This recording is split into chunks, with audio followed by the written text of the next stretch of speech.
Сайн байцгаана уу хүүхдүүд ээ. Өнөөдрийн хүн ба орчин хичээлийн сэдэв өөрийгөө болон гэр бүлээ танилцуулъя.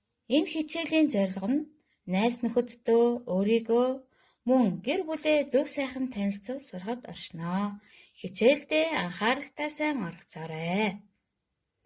Гэр бүлийнхээ сайн сайхан зүйл болон аав ээж, эмээ өвөө өөрийгөө хэрхэн яаж танилцуулж болохыг мөрөөдөл охины танилцуулгаас харъя.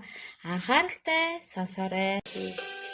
Сайн байцгаана уу найзуудаа. Би та бүхэндээ өөрийгөө болон гэр бүлээ танилцуулъя. Намайг Тэмүүлийн мөрөөдөл гэдэг. Би 6 настай. Энэ жил 1-р ангид орсон. Би хөгжин тоглож дуу дуулах дуртай. Аав ээж дүүтэйгээ хүчтэй сайхан амьдардаг. Энэ бол миний аав. Аав маань барилга барьдаг барилгачин хүн. Би ааваараа маш их бахархдаг. Аав ажилласаа ирээд дүү бид хоёртой тоглож гэрийн даалгавраа хийхэд минь тусалдаг.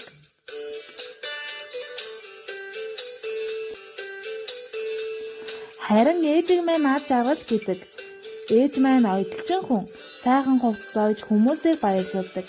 Ээж гэртээ байхдаа гой хоол хийж гэрээ цэвэрлэж дүү бид хоёрыг усанд оруулж үлгэр ярьж өгч дуудулж өгдөг. Би ээжийнхээ хамгийн сайн туслагч нь. Миний дүүг Дүлгөөн гэдэг. Тэр 3 настай. Цэцэрлэгт явдаг хамгийн хөөрхөн дүү. Тэр их сахилгагүй дандаа өмүүлдэг. Бас тэр далайн дээрэмчин болж тоглох их дуртай. Бид амралтын өдрүүдээрээ эмээ өвөөгөндөө очих дуртай. Ингээд миний гэр бүлтэй танилцсанд баярлалаа. Та нар ч гэсэн гэр бүлээ танилцуул сураарай. Баяртай. За хүүхдүүдээ өөрийгөө болон гэр бүлээ хэрхэн танилцуулж болохыг мөрөөдөл охины танилцуулгаас мэдэж авсан байхаа. Та нар гэрийнхээ альбом болон аав ээж, эмээ өвөө, ах эгч дүүгээ зураад тэднэрийн ажил мэргэжил, сурдаг сургууль, тоглодог тоглоом, мөрөөдлийг нь танилцуулаад найзуудтай сонирхуулж болно шүү.